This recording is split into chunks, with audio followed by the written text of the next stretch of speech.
Hi friends, అవాజు ఈరోజు మనం ఈ వీడియోలో 12th ఆగస్ట్ 2024 నాడు మన ఇండియన్ స్టాక్ మార్కెట్కి సంబంధించి నిఫ్టీ 50లో లిస్ట్ అయిన కొన్ని స్టాక్స్ యొక్క లో హై గురించి ఈ వీడియోలో మాట్లాడుకునే ప్రయత్నం చేద్దాం.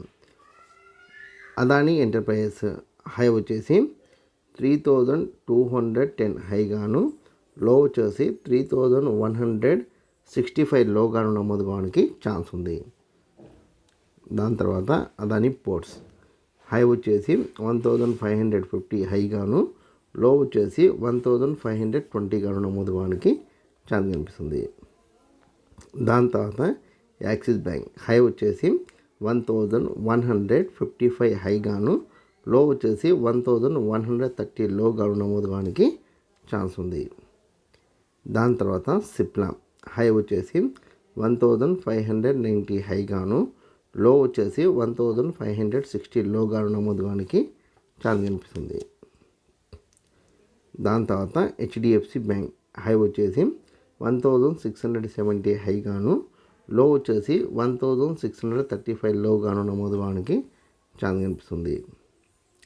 దాని తర్వాత ఐసిఐసిఐ బ్యాంక్ హై వచ్చేసి 1185 హైగాను, లో వచ్చేసి 1160 లో గాను నమోదు కావడానికి ఛాన్స్ కనిపిస్తుంది. దాని తర్వాత ఇండస్ఇండ్ బ్యాంక్ హై వచ్చేసి 1365 హైగాను, లో వచ్చేసి 1335 లో గాను నమోదు కావడానికి ఛాన్స్ కనిపిస్తుంది. దాని తర్వాత కోటక్ బ్యాంక్ హై వచ్చేసి 1790 హైగాను, లో వచ్చేసి 1755 లో గాను నమోదు కావడానికి ఛాన్స్ కనిపిస్తుంది.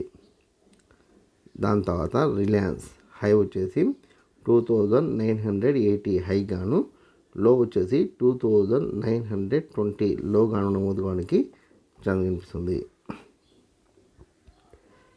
దాని తర్వాత సన్ ఫార్మా హై వచ్చేసి 1750 హైగాను, లో వచ్చేసి 1720 లో గాను నమోదు కావడానికి ఛాన్స్ కనిపిస్తుంది.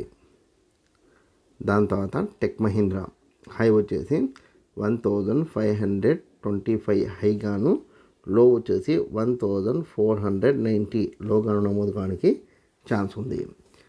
నేను రేఖామాతంగా కొన్ని కంపెనీలకు సంబంధించిన డేటాను అందించే ప్రయత్నం చేసిన. మీకు ఏదైనా కంపెనీ పట్ల ఆసక్తి ఉంటే కామెంట్ సెక్షన్లో కామెంట్ చేస్తే దానికి సంబంధించిన పూర్తి వివరాలు అందించే ప్రయత్నం చేస్తాను. ఈ వీడియో కనుక మీకు నచ్చినట్లయితే లైక్ చేయండి, కామెంట్ చేయండి, షేర్ చేయండి.